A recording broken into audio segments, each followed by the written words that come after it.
Continuamos con la mesa 2, llamada Seguridad y Soberanía ante la Sociedad Global. Los ponentes son el doctor Daniel Murillo Licea, la doctora Elsa Guzmán Gómez y el doctor Alex Ramón Castellanos Domínguez. Modera el doctor Luis Miguel Moraita Mendoza, a quien cedo la palabra. Pues, muy buenos días, agradecemos la presencia de ustedes a esta mesa, como ya se dijo, seguridad y soberanía ante la sociedad global. Las presentaciones van a ser según vienen listadas en el programa. Y bueno, hoy empezaremos con el doctor Daniel Murillo Licea del CIESAS de la Ciudad de México. Muchas gracias. Gracias, Miguel, así se escucha. Yo quiero tomar unos minutitos antes de empezar mi presentación. Primero, para agradecerles que estén aquí. Segundo, para decirles que yo voy a hablar un poco sobre seguridad hídrica, ¿no?, en términos de agua, y lo primero que voy a hacer es quitar esta botella de aquí porque esto es inseguridad hídrica y mental. Entonces no soporto las botellas de agua y no sé por qué en este tipo de eventos todavía se dan botellas de agua. Y además no puedo tomar café, a mí me encanta el café, no puedo tomar café por el tipo de vasos que ponen para tomar el café. Son de papel. Con razón estás tomando tu café muy a gusto, muy bien. Bueno, perfecto.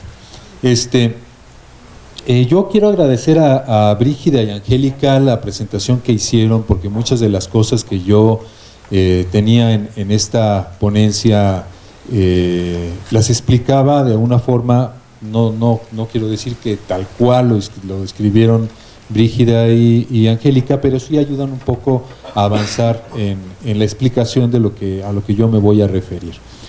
El riesgo. Yo quería hacer dos precisiones, como les dije antes de comenzar. El primer riesgo que yo tomé cuando vine a este auditorio fue hacerme los pantalones, porque no había baños abiertos. Entonces estuve buscando un baño, porque yo venía de haber tomado mis tazas de café, como acostumbro en la mañana, y no hay baños abiertos, ¿no? Entonces tuve que salirme hasta la cafetería y encontré, por fortuna, un baño abierto. Primer riesgo. Segundo asunto, desde la literatura, muchos autores se han referido al riesgo, pero no con ese nombre. En algunas ocasiones se les ha llamado el azar. Y creo que la teoría del azar, y no me estoy refiriendo a los juegos, debería ser algo interesante a tomar en cuenta cuando hablamos sobre el riesgo. Edgar Allan Poe tiene, por ejemplo, un cuento que no es muy famoso, se llama El ángel de lo singular o El ángel de lo estrambótico, según la edición que ustedes tengan en sus casas. Y ahí habla de los riesgos que tiene un autor, o sea, el autor personaje, ¿no?, durante un día de su vida, ¿no? Es un cuento interesante, yo les recomiendo que lo lean, porque todo empieza cuando él se empieza a comer uvas y empieza a aventar los huesecitos de las uvas a todos lados en su estudio. Ahí empieza el asunto del azar, no del riesgo, para Edgar Allan Poe, ¿no? El azar está unido con procesos de vida, y yo creo que no el riesgo, pero sí el azar está imbricado con lo que hacemos todos los días. Me estoy refiriendo a que por azares de la vida, como dice la canción, podría haberme subido aquí y haberme roto el cuello si no piso bien los escalones, ¿no? Pero eso yo le llamaría azar y no le llamaría riesgo. Como azar sería también que en este momento empezara a temblar y pudiéramos salir, ¿no?, de este lugar. Eso sería azar. Riesgo es precisamente lo que está pasando aquí en esta sala. Ahí ven ustedes el letrerote, salida de emergencia, el foquito rojo, que ahora significa riesgo, en otras épocas significaba otra cosa, y la puerta abierta de par en par. No sé si es para que podamos aquí respirar mejor, para que los que fumamos podamos fumar a gusto, o para que podamos salir corriendo, ¿no? Pero si nosotros tomamos una fotografía de eso, allí estamos hablando de riesgo o de una posibilidad de riesgo que nosotros mismos nos estamos creando en este momento. Bueno, por supuesto el riesgo tiene que ver con las decisiones, eso lo menciono y se lo agradezco a Angélica Tornero, ¿no? Desde lo que habla Niklas Luhmann, y quiero tomar algo que se me quedó en el tintero de una pregunta que iba a hacerle más bien un comentario que iba a hacerle a Angélica, cuando ella mencionaba en la mesa pasada lo de los expertos que no se ponen de acuerdo. Uno dice que la pastillita es buena y el otro es que no, y quería unirlo junto con la teoría de sistemas complejos, directamente con Gregory Bateson, porque Bateson a este tipo de decisiones en las que parece ser que estamos tomando una decisión contradictoria y la menor decisión o la menos adecuada decisión que podamos tomar, lo llama como doble vínculo. Y el doble vínculo es un paso hacia la neurosis y hacia la esquizofrenia, ¿no? En términos de Bateson. Es decir, entonces, que desde mi punto de vista, en la sociedad del riesgo creado, como el que tenemos aquí, no contigo, es allá en la puerta. Sí, no. Estamos entrando en la neurosis, y ese es algo, un paso importantísimo de nuestra sociedad actual, ¿no? Bueno, y ahora sí ya me dejo de cosas y empiezo directamente con el tema del agua. Ya le pedí a Miguel que por favor me avisara cuando se cumple mi tiempo, porque si no yo puedo aquí estar, le decía yo a Miguel, hasta las 6 de la tarde y a nadie le va a gustar, ¿no? Bueno, hay en los últimos años, no solamente en México, sino en diferentes partes del mundo, se habla de que hay una crisis ambiental, en específico una crisis del agua, y se menciona que es una crisis de gobernanza, ¿no? La gobernanza del agua se funda en un modelo neoliberal con sus reglas, y desde allí se difunden a través de mecanismos, varios mecanismos, uno de ellos la seguridad hídrica, ¿no? O la inseguridad hídrica, como se le quiera llamar. En estos tiempos la globalización de ciertas políticas no siempre se reconoce, pero lo cierto es que se encuentran clavadas las políticas en el inconsciente colectivo a fuerza de mensajes directos y subliminales, como la sociedad del riesgo. Orientaciones económicas y políticas regionales en las que subyacen, sin mencionarlo, las políticas globales. Una de ellas es la incertidumbre o la inseguridad. El filósofo polaco Zygmunt Bauman ha escrito muchísimo sobre ello, entre otros temas de los tiempos posmodernos, que él ha bautizado como tiempos líquidos, y que tiene mucho que ver con lo que ya mencionaba Brígida hace un momento sobre la velocidad, en donde lo importante es la rapidez y la aceleración, el fugaz momento. Detrás de esta vida acelerada, la que vivimos todos los días, en donde los temas del momento, por ejemplo, son solo eso, temas del momento, y casi todos los días tenemos temas del momento, se encuentra, por ejemplo, ayer era José José, ¿no? Se encuentra uno de los rejuegos del poder transnacional, la creación de inseguridad. Para Bauman, como para otro filósofo, Crozier, la sustancia del poder es la incertidumbre. No hablo solo de la inseguridad ante la delincuencia, o como lo marcaron los estadounidenses como concepto de moda, el terrorismo. No hablo solo de la inseguridad por efectos naturales extremos, o por el tema del momento por excelencia, el cambio climático. No hablo de inseguridad solo por desigualdad social de derechos y oportunidades. No hablo solo de inseguridad en términos de las crisis financieras que han afectado a varios países. No hablo solo de inseguridad por la escasez del agua. Hablo de la inseguridad, sobre todo, como un efecto ideológico plasmado a través de múltiples mensajes en la vida cotidiana, política, económica. Hablo de inseguridad como una forma de dominación en un sistema global que se encuentra en decadencia, como lo sugiere Bourdieu, un modo de dominación que se funda en la institución de la inseguridad, la dominación por la precariedad de la existencia. Esta inseguridad lleva a la aprehensión, uno de los rasgos aspectuales o variantes del miedo. Según otros autores, Greimas y Fontanil, primero se da la aprehensión a través de la anterioridad, es decir, el anuncio de que algo va a suceder.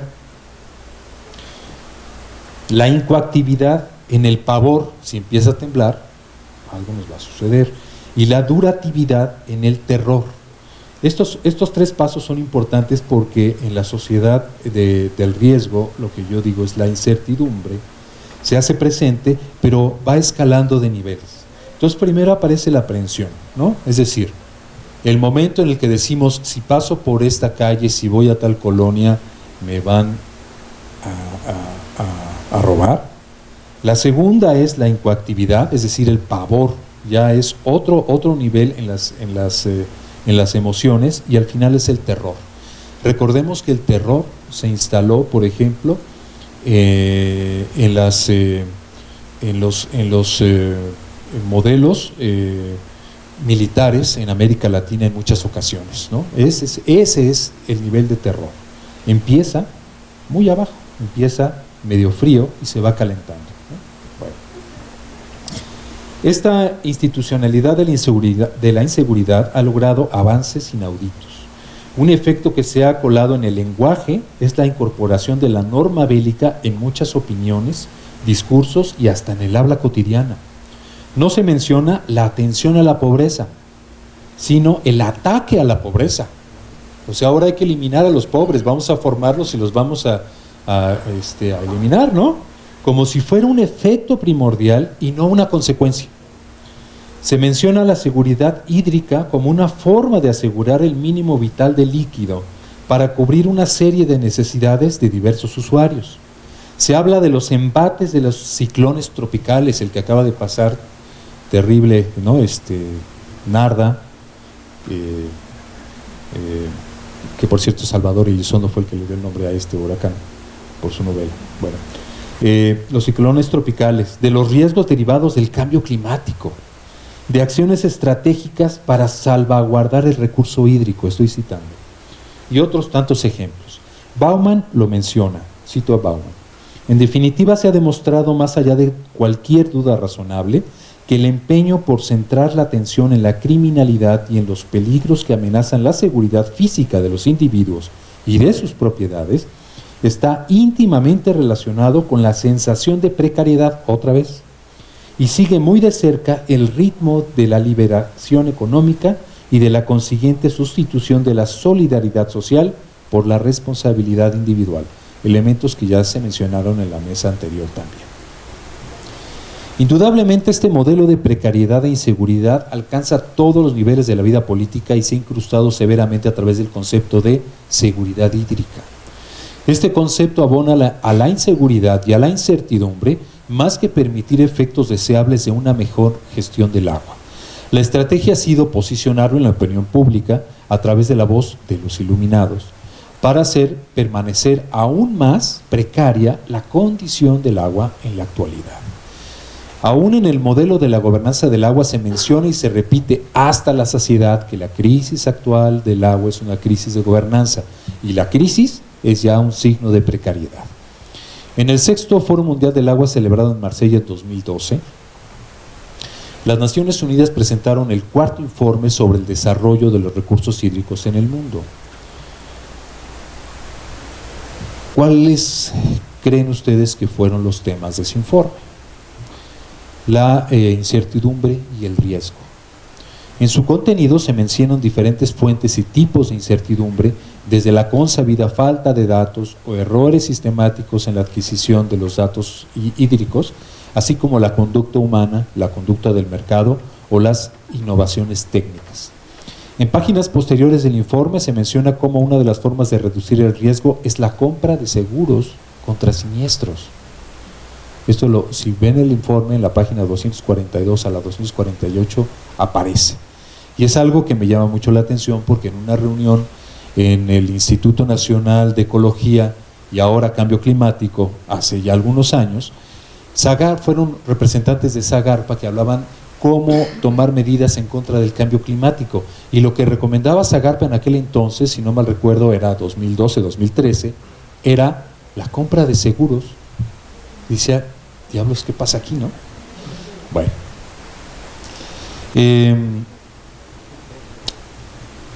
Instaurado completamente en el sistema neoliberal del cual forma parte, el informe de Marras todavía abunda sobre la reducción de la huella hídrica, pero parece hacerlo pasando la responsabilidad a los individuos, no a lo comunitario, ni a los gobiernos, ni a las empresas, haciendo que las buenas intenciones al plantear soluciones se maticen desde una óptica en la que se trata de tapar los baches del sistema, en lugar de construir nuevas carreteras por completo. Impulsando, eso me recuerda mucho a la política municipal en Cuernavaca, por cierto, ¿no?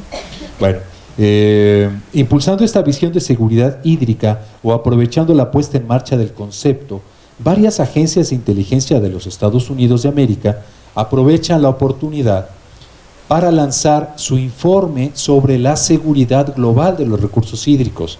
Es un informe que ustedes lo pueden encontrar, es fechado también en 2012.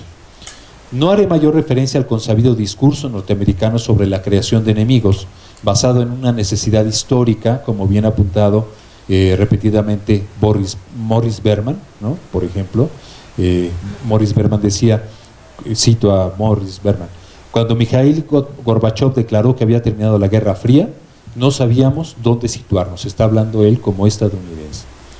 George Bush, padre, estaba completamente confundido y trató de llenar el vacío hallando otra guerra. Primero fue la llamada guerra contra las drogas. ¿Alguien le recuerda esto algo? Que costó $200 mil millones y no condujo a nada. Después vino un remedio temporal, la guerra del Golfo de 1991. Y así. Bueno. La fórmula del terrorismo que ha desarrollado Estados Unidos, también perfilada en dicho informe, también aparece en ese informe. El informe define la supremacía de los Estados Unidos de Norteamérica y define las oportunidades para ese país derivadas del contexto de inseguridad hídrica. Menciona que debido al reconocimiento que tiene Estados Unidos de Norteamérica en el mundo para el manejo de los recursos hídricos, puede guiar a las naciones para desarrollar e implementar políticas de manejo del agua y asegurar el otorgamiento de asistencia financiera. Puede diseminar tecnologías sobre percepción remota y otras herramientas de modelación hidrológica. Puede desarrollar arreglos legales e institucionales en aguas compartidas, incluyendo la actualización de convenios sobre manejos de agua. Inmediatamente se nos viene a la mente el acuerdo de aguas compartidas entre México y los Estados Unidos, ¿no? Y uno de los más siniestros puntos anotados en este informe es que Estados Unidos, de Norteamérica, puede exportar alimentos a regiones donde hay escasez basándose en el libre mercado. Y aquí inmediatamente pensamos en la propagación de semillas y alimentos derivados de transgénicos y sus consecuencias. Y sin olvidar, claro está, la pérdida total de la menguada soberanía alimentaria de los países como México. Está viciando un poco el sonido. Bueno, en términos generales, el informe pasa revista a las futuras formas de dominación, presentándose bajo la solución al problema de la inseguridad hídrica, en lo referente a transferencia de tecnología, control de los mercados de bienes agrícolas, imposición de leyes y acuerdos sobre aguas compartidas, tener injerencia en las tensiones sociales y otorgar créditos financieros. Léase, entre líneas, una nueva y más fuerte dependencia económica a los países en desventaja que buscan incrementar la seguridad hídrica. Miguel me dice que tengo 5 minutos, voy a tratar de llegar a un cierre. Pero este informe tiene un antecedente que perfila las dimensiones de la Estrategia Global de Seguridad Hídrica. Se trata esta vez de un informe de inteligencia canadiense escrito en 1994. En este informe se menciona, por ejemplo, cito, los datos de seguimiento de radares por satélite producirían evidencias sobre el cambio topográfico, las tasas y los patrones de erosión, la vegetación, la deforestación, la desertificación, el cambio de la línea de costa, los niveles de lluvia, la cubierta de nieve y el agotamiento de los recursos en las zonas del mundo sujetas a control, y subrayo la palabra, control periódico. Y hacia el final del informe se menciona, el orden mundial y la seguridad no son estados naturales, sino que surgen de la política y de la acción política. El orden mundial y la seguridad apuntan a acrecentar una sociedad de riesgo, con mensajes reiterativos y polifónicos. Sin embargo, siempre queda el recurso de la simulación. Los estados debilitados tienen que hacer creer a la sociedad que algo están haciendo en pro de la seguridad. En su definida sociedad del riesgo, Beck habla de los aspectos cosméticos que toman los estados con el fin de simular que algo hacen en la vana búsqueda de seguridad. Beck lo menciona, cito a Beck: la tesis fundamental que está detrás de ello es muy sencilla. Todo lo que amenaza la vida en esta tierra amenaza también a los intereses de propiedad y comercialización de quienes viven de que la vida y los medios de vida se conviertan en mercancía. De esta manera surge una auténtica contradicción que se agudiza sistemáticamente entre los intereses de ganancia y de propiedad que impulsan el proceso de industrialización y sus numerosas consecuencias amenazadoras.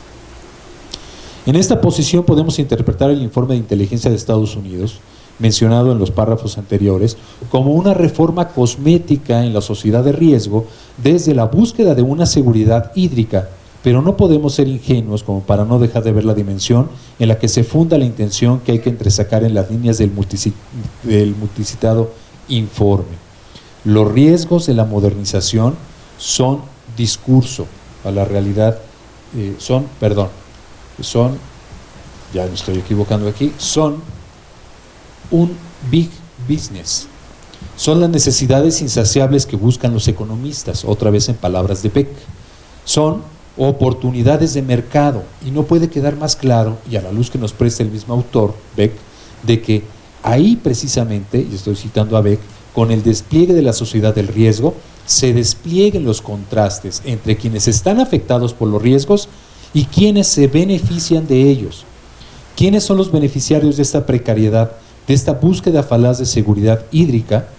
Esa es la pregunta que deberíamos hacernos, porque mientras todos hablamos sobre la precariedad existencial y en la búsqueda de soluciones, hay mecanismos geopolíticos en boga que pretenden mantener la rueda del sistema como si nada sucediera, ¿no?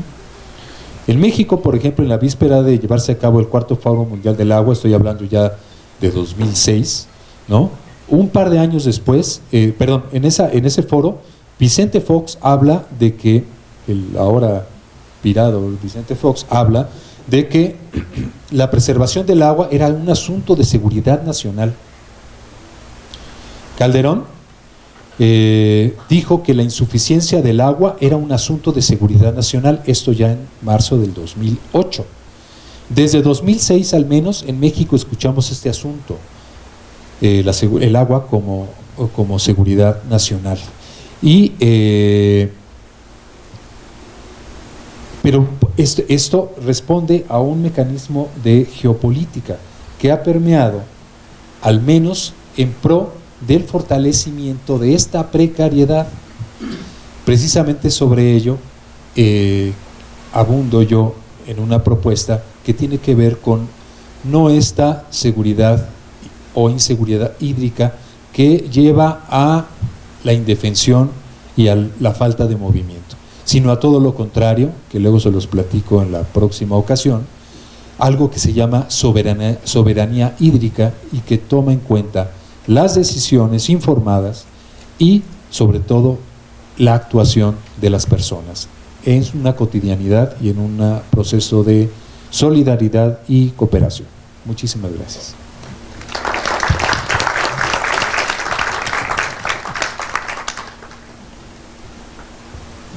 Muchísimas gracias al doctor Murillo, que se ciñó sin necesidad de mandar más tarjetas, fue exacto en su tiempo. Muchas gracias. Es que te vi la intención. Sí, iba a mandar yo. Bien, a continuación vamos a tener la exposición de la doctora Elsa Guzmán Gómez, de la Facultad de Ciencias Agropecuarias de la UAM. Sí, aquí creo que creo que aquí para poder seguir, digamos, el orden de la exposición que preparé, y por otro para que no vean solo la sombra de los chinos. Entonces, bueno, yo voy a hablar un poco sobre los escenarios de riesgo del maíz nativo en México. La pregunta primero sería ¿por qué el maíz, ¿no? Entonces, bueno, sí, pasamos a la siguiente. Me parece que más allá de la historia, del argumento importante, por supuesto, de la diversidad de maíces nativos, de la importancia que tiene en la construcción de la cultura nacional, bueno, existen muchos otros elementos que van, digamos, más allá, ¿no? Mi interés es precisamente como el papel que puede jugar o que debería jugar la producción del maíz nativo en la perspectiva de la soberanía alimentaria nacional, ¿no? Entonces no solo es una cuestión de que pues sí, realmente son bonitos la historia de adaptación de la gran diversidad de las 60 variedades de maíz nativo en México, es muy larga y nos habla de procesos de coevolución, de mencionarla como planta cultural y demás, pero me parece que va mucho más allá, ¿no? Entendiendo como soberanía alimentaria nacional, no solo la capacidad de producirle el alimento básico, que una política de soberanía alimentaria no solo sería en el maíz, pero bueno, voy a hablar básicamente del maíz, sino de los alimentos principales de producción en las condiciones nacionales, y que también daría, por supuesto, como la idea general de soberanía, la capacidad de decisión política sobre el devenir político de nuestro país, ¿no? Entonces, me parece que ahí está la importancia. Digamos que sostengo que la manera en que se produce el maíz, o sea, el peso que tiene la producción del maíz nativo dentro de un concepto más amplio, que no solo es maíz nativo, que es maíz campesino, que bueno, le he llamado así de alguna manera, sostiene, articula la vida rural de un grupo importante de nuestro país, ¿no? Entonces también está la vida, digamos, del sostenimiento y la reproducción de ese modo de vida, que tiene, por supuesto, una gran carga de saberes, que está sosteniendo bienes comunes, digamos, y me parece que tiene usos y potencial a nivel local, regional y nacional, ¿no? Y en esta visión de la soberanía. El maíz nativo se produce, digamos, en el 80%, el maíz campesino, en condiciones campesinas, en el 80% de las tierras de producción de maíz, produce el 60% de la producción nacional, el cual la mitad de ella, o sea, el 30%, tiene una visión hacia el autoconsumo, lo cual se ha dado precisamente por la restricción de la producción de maíz campesino y específicamente nativo hacia el autoconsumo, y se ha sacado, digamos, del mercado nacional. Bueno, que un poco iría sobre eso. Entonces, por supuesto que bueno, son un poco, o sea, la importancia, los escenarios que vemos en todo el país, que me parece que tiene un peso importante en esta argumentación, ¿no? Y entonces encontramos que esta producción, este tipo de producción se enfrenta a escenarios que configuran un riesgo que está, digamos, ¿de qué está hecho el riesgo? ¿De qué está hecho? Bueno, pues de una situación de vulnerabilidad que se ha construido a lo largo de la historia del país, o sea, es decir, de una diferenciación social. Encontramos condiciones de pobreza y de marginación en zonas rurales donde se reproducen estos maíces nativos. Bueno, no importa. Bueno, entonces, digamos que ha llevado estas condiciones de diferenciación social a condiciones realmente, digamos, que ponen en peligro, por un lado, esta cuestión de la degradación de las condiciones productivas, de la degradación de la tierra. Se considera que hay como 3.5 millones de hectáreas en baja productividad, y un porcentaje de ellas importante en muy baja productividad, ¿no? O sea, está produciendo mucho menos de lo que se puede, precisamente por las condiciones de precariedad en las cuales se cultiva, ¿no? Entonces, ha habido todo un impulso de una agricultura industrial en el marco de la modernización, que ha puesto en jaque, digamos, los sistemas productivos como el sistema Milpa, y entonces se ha impulsado el monocultivo y la producción de maíz híbrido a través de distintos mecanismos, no solo en el impulso en la producción, sino también en la comercialización que vamos a ver. Y entonces esto ha ido llevando a una pérdida de variedades nativas o la disminución y la contracción hacia los usos de consumo local, ¿no? O sea, todavía existen, ¿no? Afortunadamente todavía hay maneras, digamos, de contrarrestar, pero sí hay grandes elementos de peligro. ¿Cuáles son esos riesgos en las condiciones actuales? Bueno, me parece que el sustento precisamente de ese riesgo es la vinculación con esas condiciones de vulnerabilidad, ¿no? Que pone en juego este concepto que se ha hablado anteriormente, que ha generado una polarización en la estructura productiva de manera importante, que ha sido sostenida por políticas agrícolas de mayor impulso a ciertos grupos. Tenemos la mayor parte de la producción, el 80% de la producción se produce en 5 estados, no es 80, perdón, ahorita se me fue la cifra, pero en 5 estados de la República y en ciertas regiones de estos estados, es decir, Sinaloa, Jalisco, Michoacán. Y los otros estados, ¿por qué? Pues porque producen en condiciones, digamos, de precariedad, de degradación de los suelos y con mínimos impulsos productivos a lo largo de la historia. O sea, hay también un elemento, digamos, de política pública que ha puesto en riesgo este sistema de producción. Entonces, digamos que a mí me parece actualmente que esta condición, digamos, de pobreza, de polarización construida a lo largo de la historia, también hay otro elemento que se pone en juego, que es precisamente en donde no solo es un riesgo construido socialmente, sino es un riesgo construido en el marco de la globalización, de un paradigma de despojo que lleva hacia la desposesión y la subordinación de los recursos para el beneficio precisamente de ciertos grupos, que en este caso del maíz y de muchos otros procesos económicos, por supuesto, son las transnacionales, ¿no? Entonces encontramos la presencia de las transnacionales a todo lo largo de la cadena de maíz, ¿no? Y como datos nada más como para ilustrar, a nivel mundial el 55% de la semilla que se comercializa está en manos de Monsanto, Bayer, Syngenta, DuPont y Pioneer, ¿no?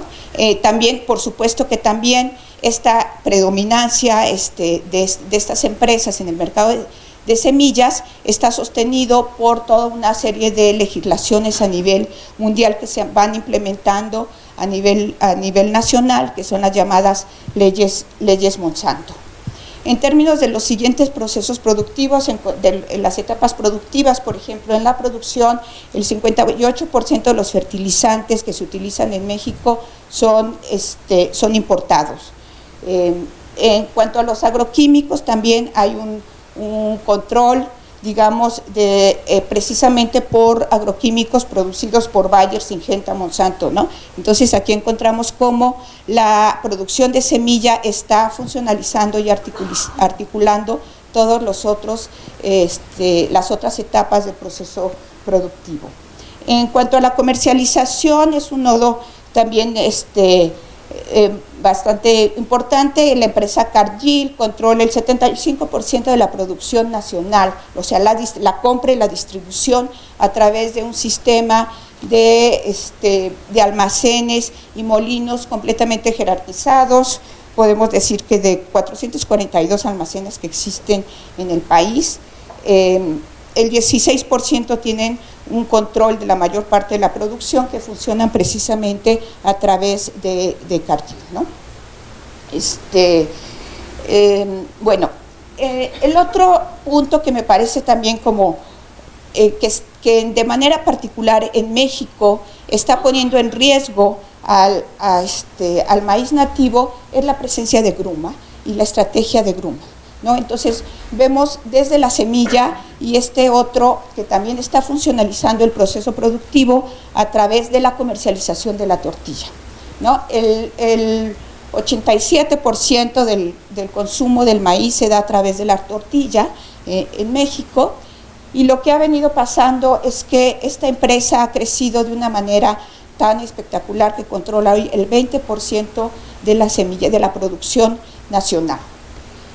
Ha logrado tener una estrategia diversificada en donde crea su propia demanda, ¿no? Todos hemos visto las cadenas de tortillerías Maseca, entonces que se surten precisamente de harina, que es como el producto industrializado, bastión, digamos, de la introducción del control de la comercialización de tortilla.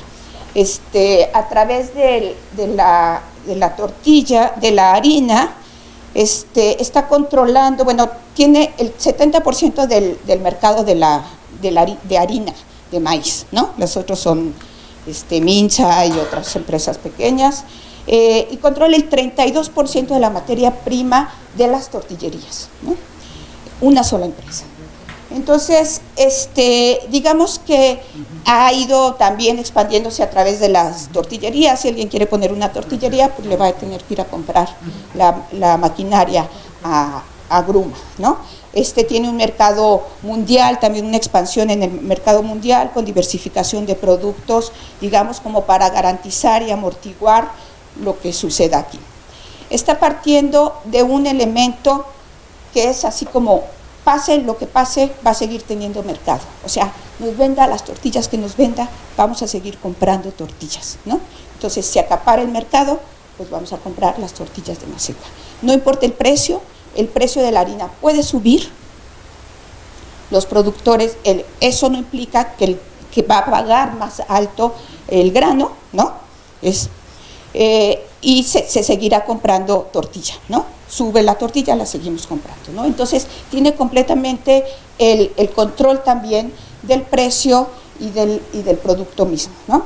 Entonces, ¿qué ha pasado para los maíces nativos? Bueno, pues todo este maíz controlado a través de las grandes empresas, estamos hablando primordialmente de maíz híbrido, ¿sí? Porque es el más fácil de industrializar. Todos dicen que hace una masa más homogénea y demás, tiene la cutícula menos gruesa y demás, ¿no? Entonces, los maíces nativos, que tienen una gran diversidad de proporciones, de almidones, de grosores de las cutículas y demás, pues se dificulta más, digamos que la masa no es tan homogénea, ¿no? Porque la selección del maíz nativo se dio para otro tipo de proceso, para un proceso de elaboración de tortillas a nivel manual, a nivel casero, ¿no? Esa fue como toda esa selección que se dio a lo largo de muchos años. No se creó el maíz nativo para hacer tortillas refrigeradas ¿no? Y que no importa la calidad, sino la calidad es un elemento fundamental en la elaboración de las tortillas y de todos los productos de maíz y en el sostenimiento del maíz nativo, por eso la gran diversidad, ¿no? Entonces, el hecho de que no se vaya restringiendo y ya ni siquiera en las mismas localidades rurales se acepta el maíz nativo para las tortillerías, sino que es más fácil que lleguen a través de la línea de almacenes, molinos y demás, controlados en gran manera por Cargill y por Maseca en su última etapa. Para las tortillerías les facilita, digamos, el proceso. Y para las tortillerías que no son de Maseca, que son individuales, también representa un gran, digamos, como una competencia muy fuerte todas las cadenas de gruma, ¿no? Trabajan al 30% de su potencial productivo, porque los otros tienen ganados el mercado de la tortilla, porque han copado en cada esquina de estos mercados. Hay regiones en donde difícilmente uno encuentra una tortillería que no sea de gruma en lugares en donde se siembra maíz nativo. Por ejemplo, en Chiapas Encontramos regiones en donde solo hay tortillerías, precisamente esa es la de Comitán, encontramos solo tortillerías de gruma, y el maíz nativo que se está produciendo en los Altos y en otras regiones se vende a Guatemala, ¿no? Entran guatemaltecos porque hay una gran crisis productiva allá, y entonces compran el maíz nativo que se está produciendo en Chiapas. Y bueno, cada lugar tiene su propia historia, digamos, de canalización o de restricción del maíz nativo, ¿no? Entonces, es ahí donde me queda claro que son como los procesos globales los que van restringiendo, limitando y poniendo en riesgo el maíz nativo. ¿Tengo tiempo? Bueno, entonces bueno, hay todo un control. Bueno, para cambiar de escenario no menos terrible, está precisamente el de los siniestros climáticos, ¿no? Que es otro elemento que también ha puesto en riesgo. Aquí sí le pasas, ¿no? Entonces, digamos, yo estoy de acuerdo que hay una discusión importante sobre el cambio climático, ¿no? Y que tienen que tomarse medidas sobre el cambio climático. En términos de México encontramos que a pesar de que hay protocolos basados en los protocolos internacionales de remediación y demás, no hay protocolos realmente para sostener las consecuencias del cambio climático. A mí me parece que la discusión a este nivel no es si hay o no cambio climático, o qué deben hacer, que claro que deben hacer algo los países, sino también está quienes tienen la capacidad, digamos, de resistir los siniestros o de responder a eso, a los siniestros por causas climáticas, ¿no? Entonces, ya a partir de hace unos años, no muchos, ¿no? Podemos encontrar, las cifras que yo encontré son a partir de 2010, el registro de los lugares en donde, de los estados, a nivel estatal, en donde se llevan a cabo los siniestros, ¿no? Que ya se empiezan a registrar por sequías, por heladas, por inundaciones, por exceso de humedad, por ondas cálidas y demás, ¿no? Entonces, que finalmente abarca todos los estados del país, y en su mayoría los del sur, centro-sur.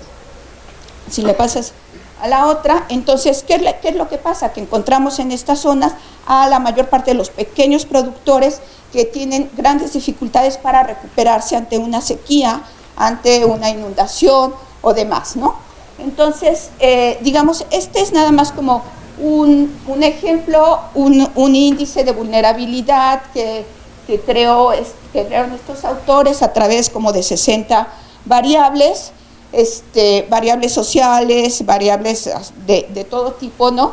Y entonces consideran que, bueno, las de muy alta vulnerabilidad están los rojos, los anaranjados, y los verdes menos vulnerables, ¿no? Entonces, bueno, encontramos una mayor vulnerabilidad en el sur de los pequeños productores, en donde hay la mayor parte de las variedades de maíz nativo y las mayores condiciones de rezago de manera muy general. Pero bueno, si le pasas al otro. Bueno, es una prospección hacia el año 2050 y 2099, digamos, basado en esa, bueno, es otro estudio, pero podemos pensar precisamente las condiciones de vulnerabilidad existentes. Entonces, los impactos de los cambios por el cambio climático de temperatura y precipitación sobre la producción de maíz, ¿no? Y entonces, los rojos son pérdidas totales, y de ahí se va a anaranjados, amarillos y verdes, ¿no?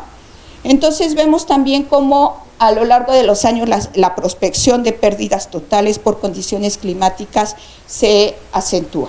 Por supuesto que, si le pasas, bueno, hay o sea, si bien no hay políticas claras, no ha habido políticas claras, no ha habido acciones claras, pues existen toda una serie de mecanismos locales, digamos, porque ciertamente ni los procesos así como más terribles son totales, también hay procesos de resistencia, que yo creo que esas resistencias, por ejemplo, frente a los procesos globales ante el maíz nativo, se van construyendo a distintas escalas, y uno son las cotidianidades, ¿no?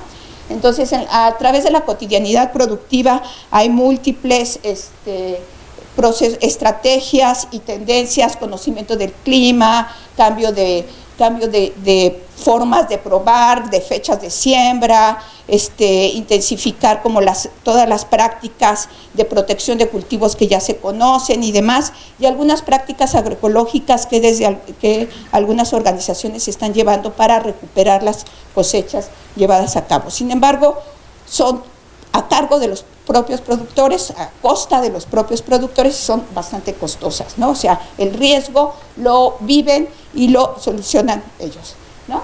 Y entonces, bueno, si le pasas, bueno, ya con esto terminaría. Me parece que esto debe visibilizar, por supuesto, no solo viendo la cuestión de social, de la sobrevivencia de los pueblos maiceros, del maíz nativo, porque es parte de nuestra cultura, sino para mí lo importante es la perspectiva política frente a la soberanía alimentaria, ¿no? Entonces sí me parece que también debe ser una solución como desde el reconocimiento de las prácticas campesinas, la reorganización de los mercados, el poner en balance el papel de las transnacionales y dar impulso a los procesos campesinos, a los mercados nacionales, y bueno, donde una intervención estatal es fundamental, en donde, bueno, actualmente vemos algunas prácticas, pero me parece que hay como una construcción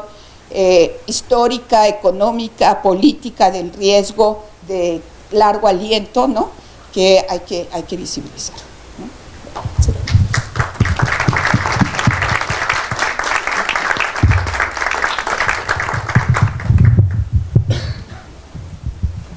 Bien, llegamos a la tercera exposición del doctor Alex Ramón Castellanos Domínguez, del CICER de la UAM. Sí, por favor. Gracias, Miguel. Hola, pues buenos días todavía y gracias por su permanencia. Ya casi tarde, 5 minutos y ya.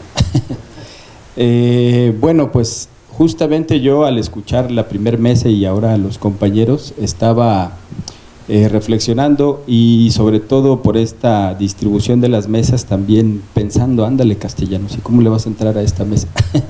Entonces, haciendo la relectura justo de Ulrich Beck, no solo en este libro de la Sociedad del Riesgo, sino también en este que se me hace muy interesante, que se llama ¿Qué es la globalización?, da pues algunos pincelazos muy interesantes sobre dos casos que de pronto regresaron justo a la memoria y así empiezo, ¿no? Un poco con dos experiencias, porque creo que justo también los riesgos se habitan, ¿no? Entonces, esta experiencia que pasa por el cuerpo también tiene que ver precisamente no solo con la percepción, y al leer el trabajo de Beck de pronto uno entiende esta diferencia que hace entre los efectos que tiene justamente este accidente en Chernobyl desde la respuesta técnica, pero también desde los sujetos que son afectados, ¿no? Es decir, hay dos visiones completamente distintas. En esa lógica está un poco la presentación de estos dos casos. La siguiente, por favor.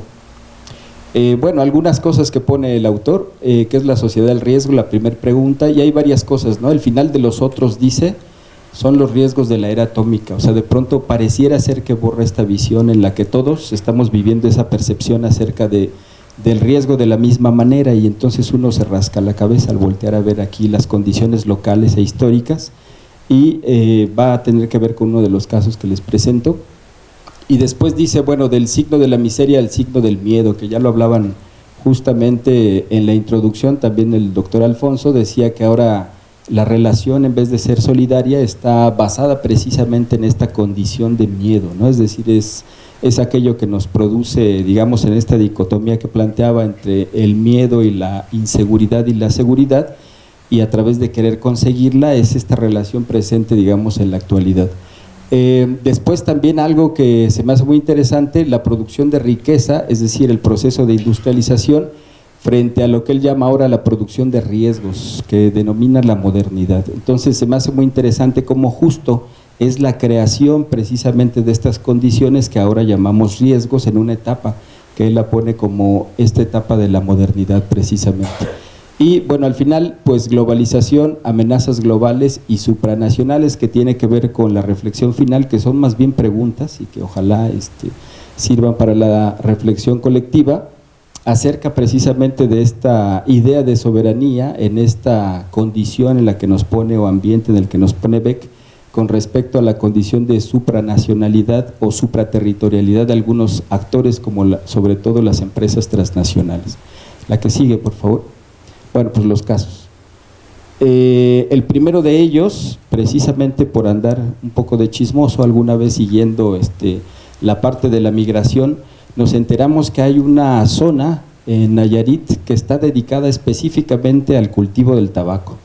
Entonces, platicando con algunos compañeros, decidimos ir y sobre todo en aquel entonces documentar a través de medios audiovisuales la migración de los compañeros birráricas, sobre todo, o huicholes, que viajan sobre todo de la parte de la Sierra de Nayarit hacia particularmente Santiago Ixcuintla, que es un municipio de Nayarit, y donde se emplean bajo condiciones lamentables, ¿no? Que esto les hablo con mediados de los 90, que por eso puse memoria, porque me hizo recordar el trabajo de Beck, ¿no? Y que lamentablemente continúan, es decir, siguen siendo estas condiciones, y también en otros lugares, Sinaloa y demás, lamentables. Nos damos cuenta que hay un factor fundamental que tiene que ver con este impacto, hablando de los riesgos, en este caso de la salud, que tiene que ver justo con la intervención de un factor altamente tóxico que son los plaguicidas, que hay una serie de denominaciones, hay una lista de plaguicidas prohibidos incluso a nivel internacional, 12 de los cuales se siguen utilizando sobre todo en México, 2 de los cuales podemos ver incluso todavía en carteles, su marca comercial y ni modo por el gol. Cuproquat y Paraquat se están usando todavía en algunas regiones, los he visto yo por acá en la región oriente, nororiente de Morelos todavía, y que incluso en algunos estudios se dice cómo han formado parte de este llamado agente naranja, ¿no? El que se utilizó en algunas guerras como la de Vietnam. La que sigue, por favor. Entonces, bueno, esta foto es fundamental. Nos topamos a mediados de los 90 con un equipo de trabajo muy interesante, Patricia Díaz Romo y Samuel Salinas, que forman el proyecto Huicholes y Plaguicidas.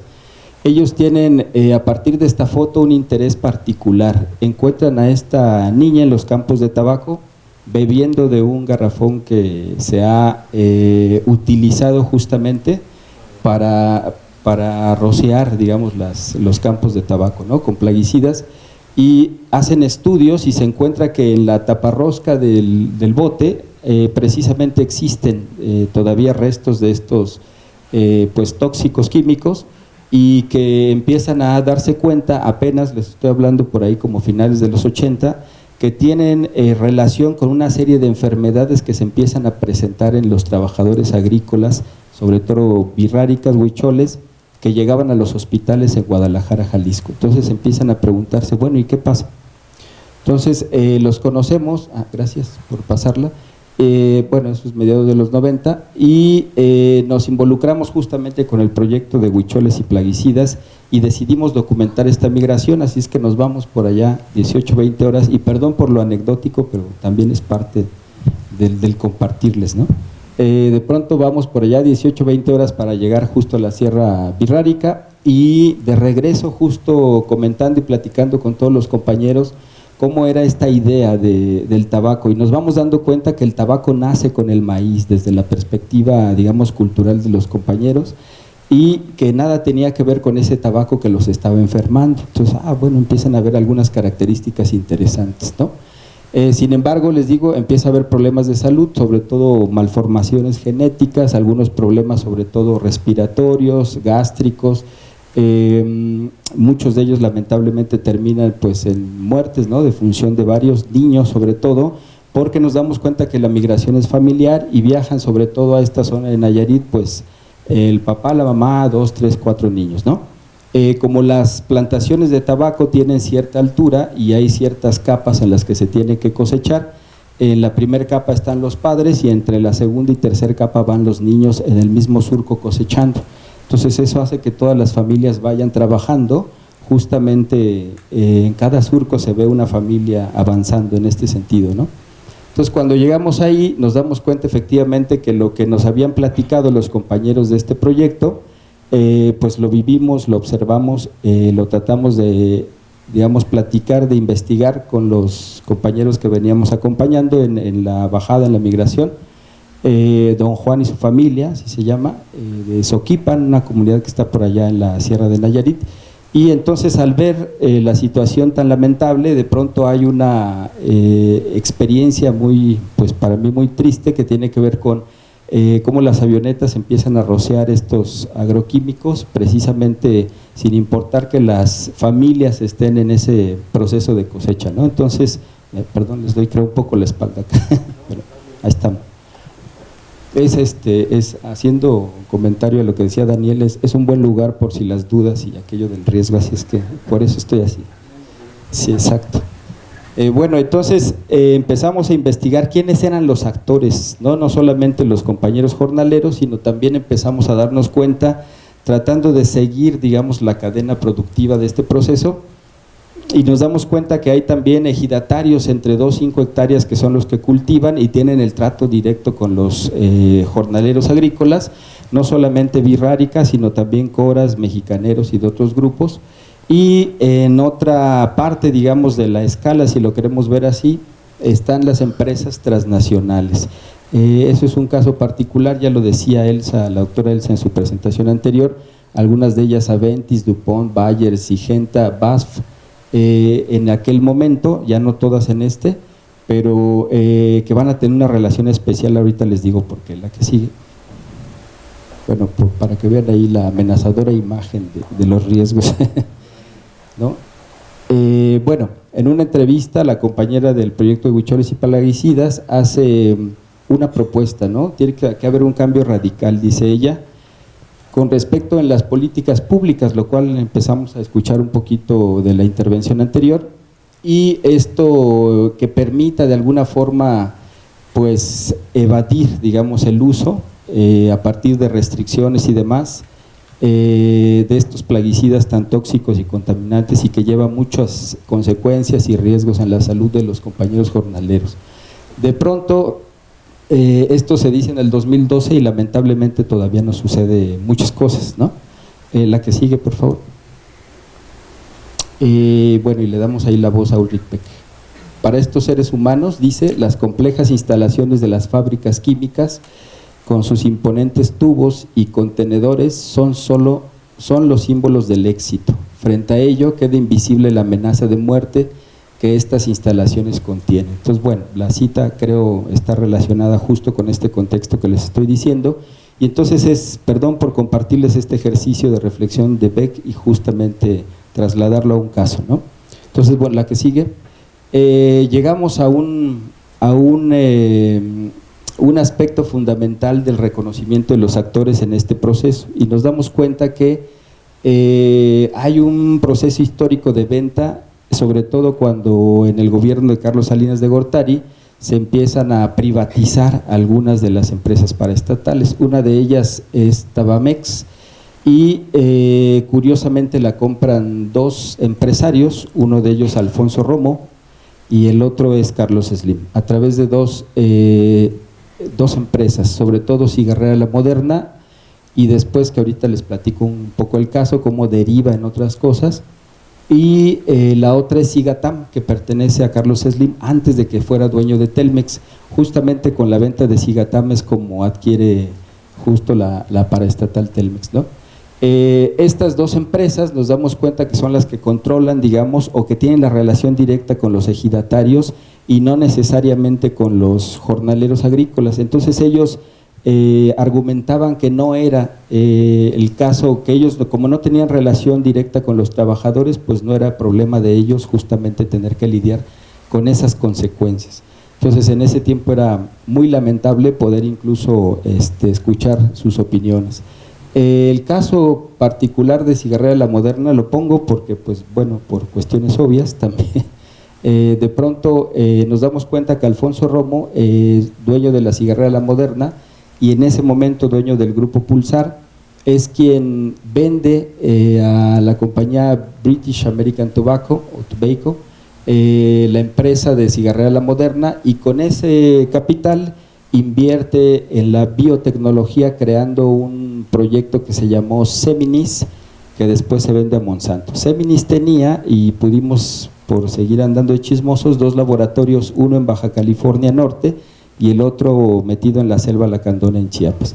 Entonces, ¿a qué se dedicaba Seminis? Justamente a la producción de semillas, y de semillas que tenían que ver con semillas que después sabemos que tienen esta característica de transgénica, ¿no? Es tan exitoso Seminis, controla más del 90% de la producción de semillas, que se lo vende a Monsanto, y ahora es Monsanto quien justamente está, pues como ya lo decían en la exposición anterior, la doctora Elsa, está controlando mercados impresionantes, ¿no? Entre ellos el maíz, pero también otros.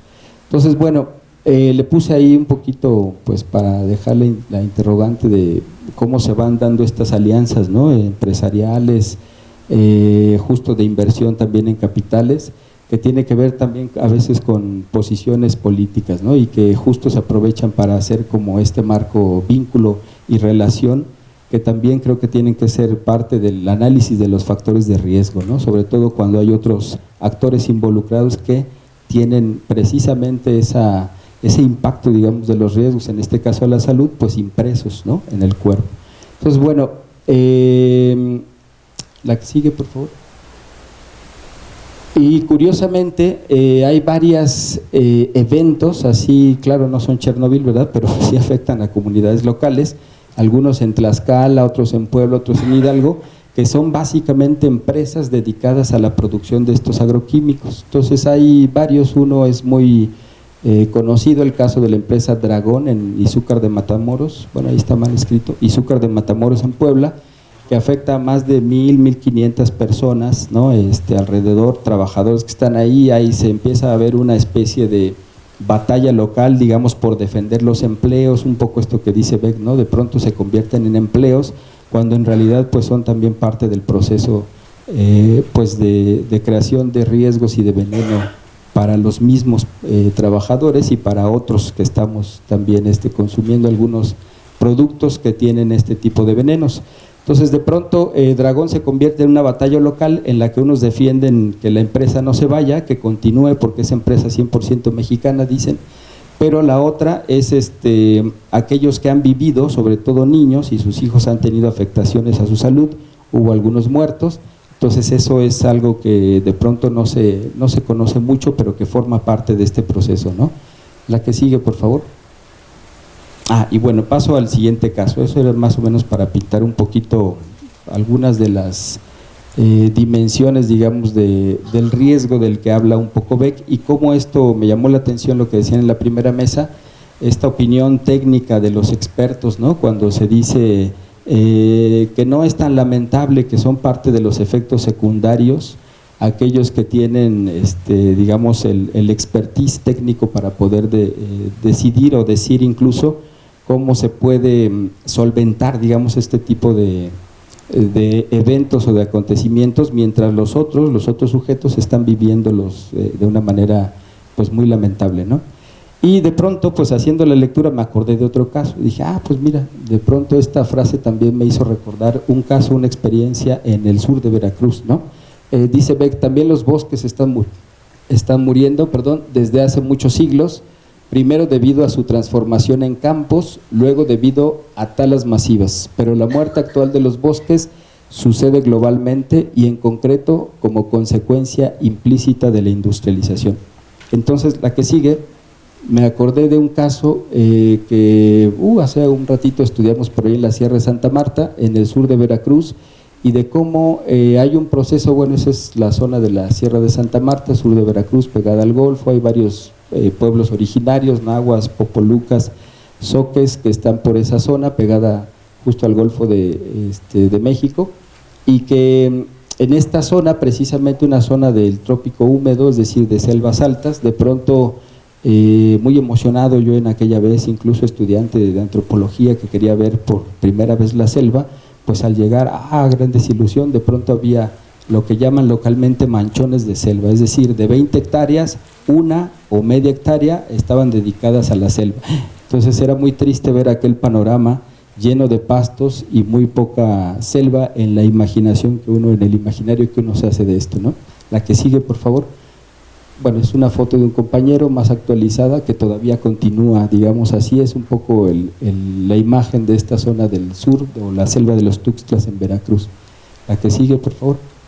Entonces, bueno, la historia un poco del proceso que se da en este lugar tiene que ver justo con el reparto agrario fuerte ya en el periodo de Cárdenas, pero también con un programa que en el periodo del presidente Ávila Camacho llama la Marcha al Mar, ¿no? Esta idea incluso de apoyar el proceso de industrialización a partir de abrir o de expandir la frontera agrícola, y que tenía por finalidad u objetivo principal pues poner a trabajar las tierras ociosas de la selva, ¿no? Es decir, esa cantidad de tierras que estaban ahí sin hacer nada, pues habría que quitarlas, habría que talarlas justo para sembrar pastos y producir la carne, la proteína animal que se necesitaba y los alimentos que en ese momento el mundo necesitaba.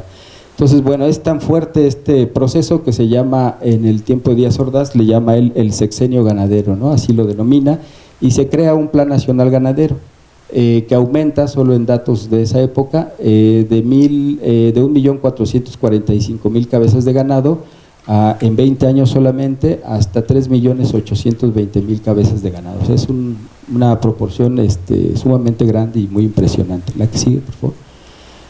Bueno, en eso estaba cuando de pronto yo dije, no, pues esto fue hace mucho tiempo, ¿no? Y ándele, que cuando empieza uno a ver en agosto las noticias y empieza a ver, esta es una imagen, creo que esa también es de la NASA, que tomaron algunas fotos aéreas y satelitales, ¿no? Que muestran justo cómo era el incendio en el Amazonas.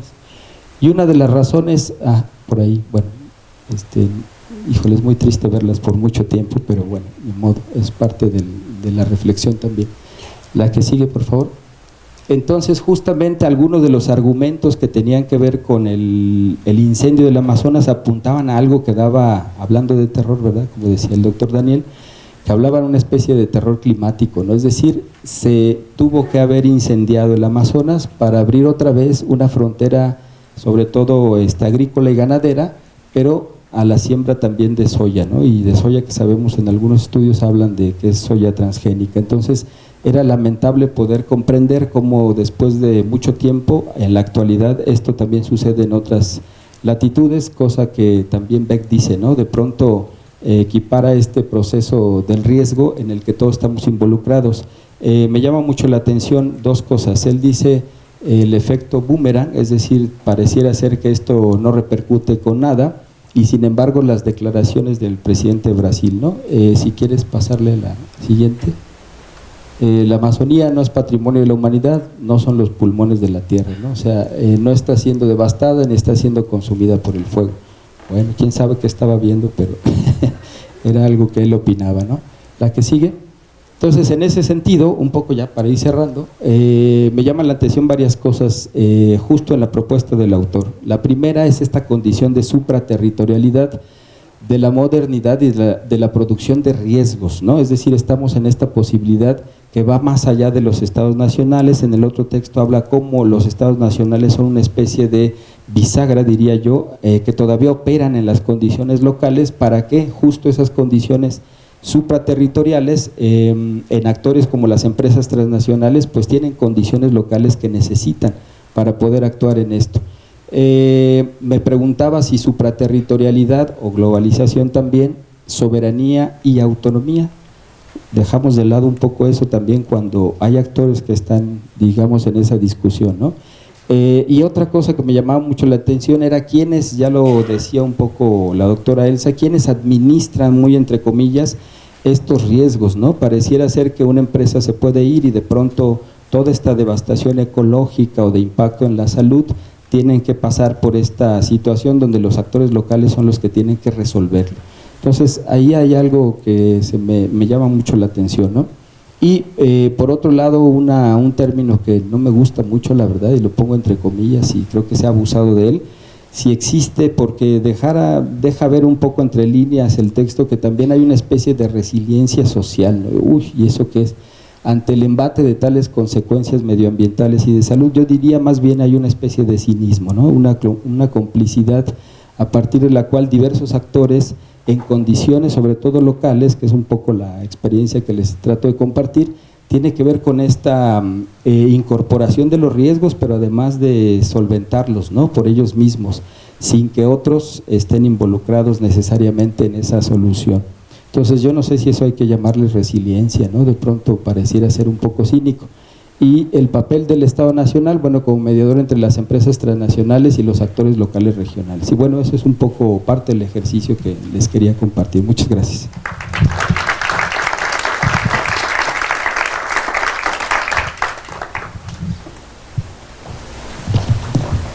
Bien, siguiendo la mecánica que se ha pensado para estas mesas, ahora es cuando es el tiempo de hacer las preguntas que se generaron en las tres presentaciones. Quiero decir que ha sido extraordinariamente enriquecedor escuchar todo esto, sobre todo que, siendo sinceros, cuando ponemos sociedades del riesgo, para muchos andábamos por ahí, pero no exactamente ahí, y entonces nos abalanzamos a tratar de entender para ajustar nuestras exposiciones a esto, ¿no? Yo creo que nos están dando muchos elementos. Déjenme mencionar tres cosas nada más de lo que hemos oído hoy, y es en la cuestión primera, que fue una excelente disertación sobre metodología y teoría acerca del concepto y conceptos derivados, etcétera, y con lo que escuché anteriormente, o sea, ¿hasta dónde estamos forzando un concepto más allá de las posibilidades de un concepto que a un nivel es abstracto y queremos que nos retrate con, la diversidad de lo que se está tratando, digamos, en ese tema, ¿verdad? Creo que siempre es un dilema esta situación, pero creo que sí es a todos creo que nos ha impulsado a entender y a tratar de seguir como esta exposición. Las otras dos exposiciones del maíz, ¿verdad? Como un ejemplo de riesgo y vulnerabilidad y etcétera. Yo también diría, el maíz también nos da el aspecto cultural que hay respecto de las comunidades campesinas, indígenas, respecto al maíz, que es un ente vivo, es un ente que hay que respetar, es un ente que no se puede moler después de las 7 de la noche en algunas partes, porque el maíz son elementos que creo que deberían de estar en los libros de texto de primaria, donde está ética y donde están ciencias sociales. Entender que hay otras maneras de entender la naturaleza y, sobre todo, no que vayan a hacer un ritual, ni mucho menos, pero que entiendan que hay respeto, ¿no? Que el respeto es una cuestión muy importante. En cuanto a la última ponencia también del compañero Castellanos, muy interesante, y luego le surgió, ¿desde cuándo hay este desarrollo a partir de una afectación terrible a ciertas poblaciones, ciertas colectividades? Me acuerdo de John Murray, platicaba que en el Perú, en el siglo XVI, se hicieron haciendas para producir cocaína, producir la hoja de coca, perdón, no cocaína, producir la hoja de coca, y que el rey prohibió esas haciendas porque era de una toxicidad enorme la que estaban generando este proceso de producción, que había muchos muertos, ¿no? Y el rey tuvo, por decreto, no sé si lo obedecieron o no, pero llegó hasta ese punto.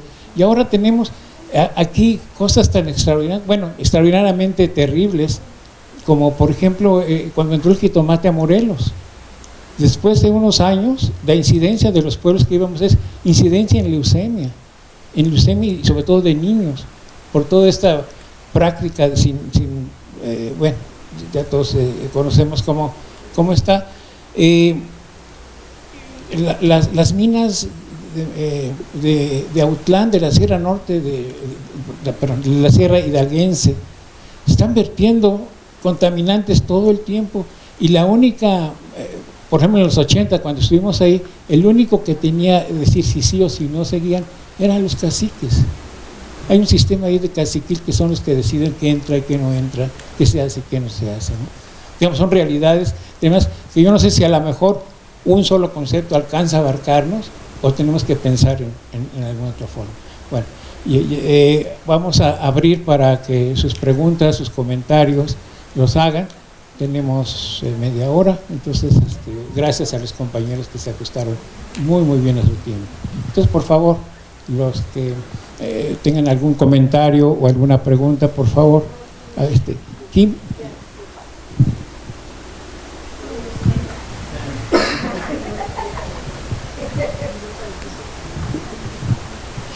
Muchísimas gracias por todas sus presentaciones, los felicito. Yo quisiera seguir un poco con la misma idea de lo que nos han venido también trabajando. Bueno, me hace pensar desde la primera mesa en esta segunda mesa, y hacia el final Alex usaba habría una pregunta que creo que nos puede justamente ayudar, o a mí por lo menos me ayuda a ligarlo, que es, digamos, ¿quién gana con la administración del riesgo? ¿No? O sea, creo que aquí nuevamente está muy presente lo que nos ha venido comentando sobre la inseguridad hídrica, por ejemplo, ¿no? Es cómo se va construyendo y cómo digamos, cómo lo que no se dice es qué hay que hacer para que ya no estemos inseguros, ¿no? Y inmediatamente vienen las propuestas como esa de comprar seguros, por ejemplo. Y otro tipo, digamos, de políticas y de medidas mucho más peligrosas, pero que finalmente hace que nosotros vayamos, digamos, como sociedad mirando hacia donde se nos dice que hay que mirar y enfocarnos ahí en función de ver ahí los peligros, digamos, ¿no? Y no ver de repente los peligros que objetivamente está causando otra serie, digamos, como de devastaciones como muy concretas sobre nuestro medio y sobre nuestras personas. Entonces, ahí justamente me hiciste recordar mucho, Alex, trabajando con Samuel Salinas, con quien estaba yo también trabajando años después de ti, íbamos junto con Norma del Río del programa Infancia de la UAM a la discusión sobre las pláticas de la salud infantil en mesas con México, Estados Unidos, Canadá del TLC. Y entonces ella, Norma del Río, había sido invitada como miembro, digamos, del programa Infancia con reconocimiento UNICEF. Y el tema que urgía a Estados Unidos era el tema que quería poner al principio de la agenda, y era un problema que era un problema de ellos, no un problema de nuestros niños, ¿no? Y cuando justamente, como nosotros veníamos tratando el problema de los niños jornaleros, planteábamos el problema de que se prohibieran los agroquímicos, que era una razón más, digamos, para erradicar el uso de agroquímicos. Parecía que estábamos hablando de la vaca en la luna, ¿no?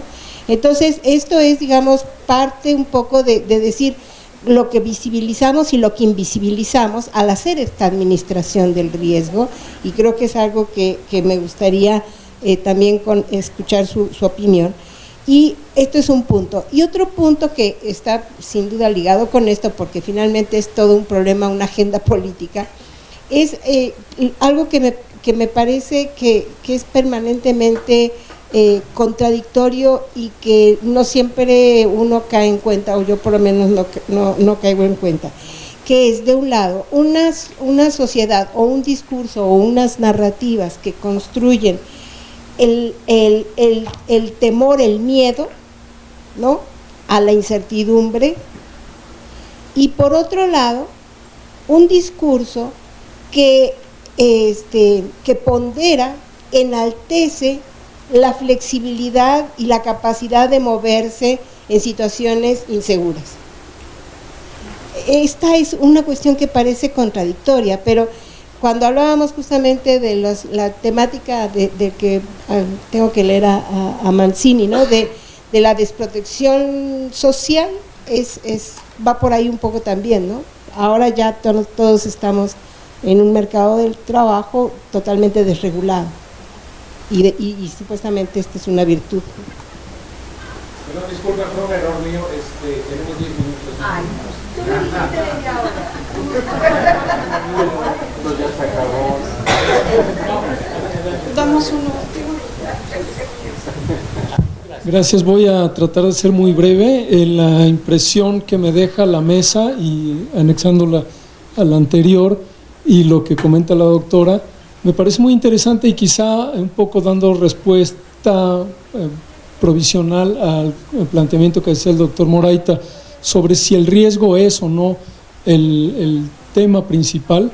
Creo que en este caso se alcanza a ver que sí, porque ahí está, justo por lo que presentaron, esta doble moral en las especificaciones del riesgo. Por un lado nos dicen, hay inseguridad hídrica, es un problema de seguridad nacional, mientras estamos viendo cómo se consume la botella de agua, no estamos viendo lo que está sucediendo con el maíz, no estamos viendo lo que está sucediendo en las selvas y con la contaminación. Entonces se ve claramente un poco como las películas de Chaplin, que dice, mira ahí, y en lo que voltea le pega el puñetazo, nos tienen agarrados de esa manera.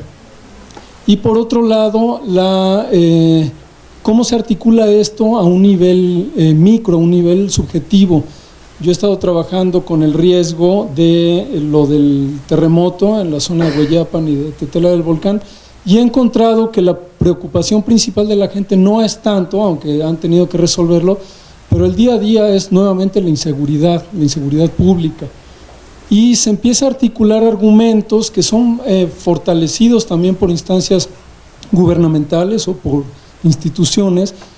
La gente se ha organizado contra la inseguridad por medio de patrullas ciudadanas, y muchos me decían, el problema son los derechos humanos, nosotros no podemos agarrar a los criminales y darles en la torre.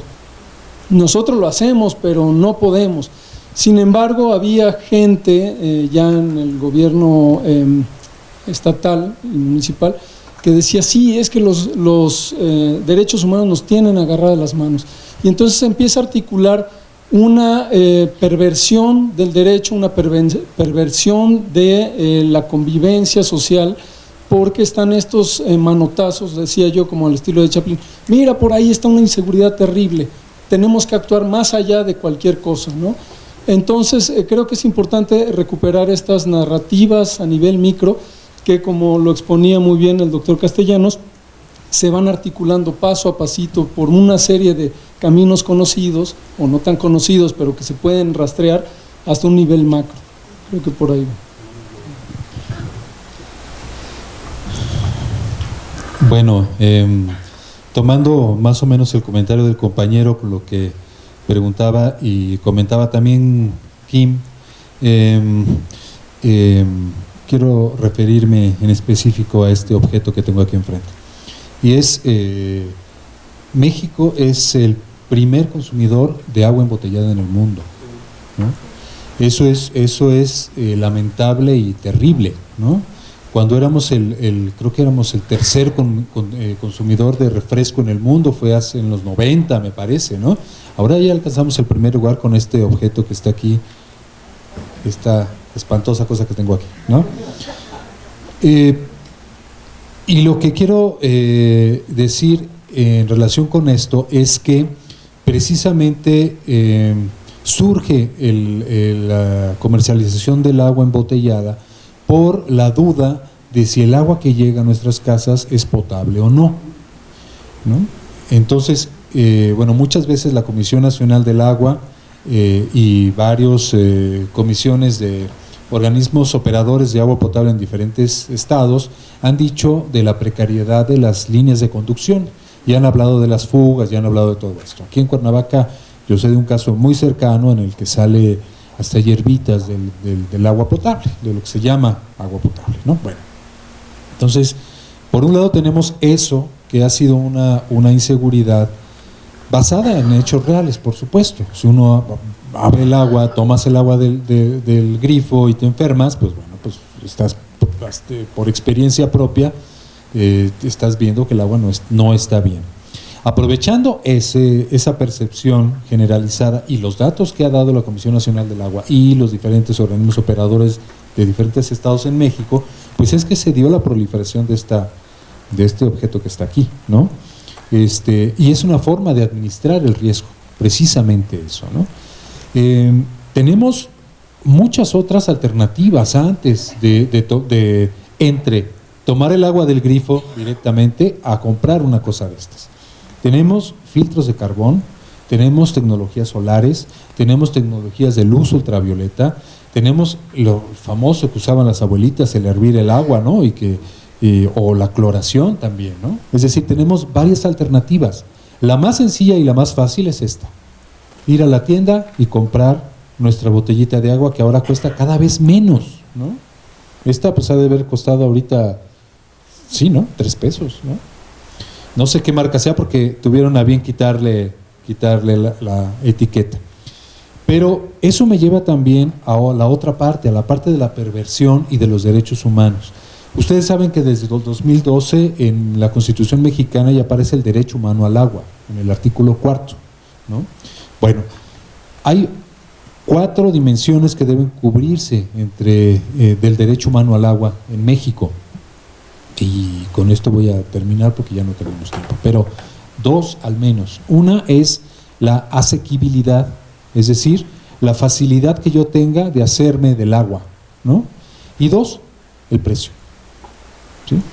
Si yo tengo botellitas que me las pueden llevar ahora en una camioneta a mi casa, directamente a la puerta de mi casa, estamos hablando de asequibilidad, ¿no? Estamos cumpliendo un derecho humano. Y si hablamos del precio, si esto me cuesta 3 pesos, pues estamos hablando de que las empresas embotelladoras de agua están atendiendo el derecho humano al agua. Así de terrible está la situación.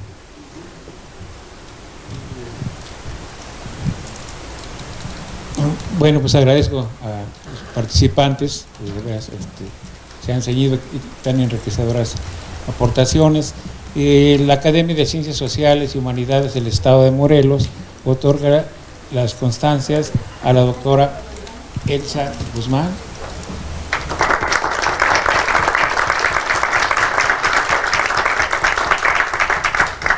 al doctor Daniel Murillo,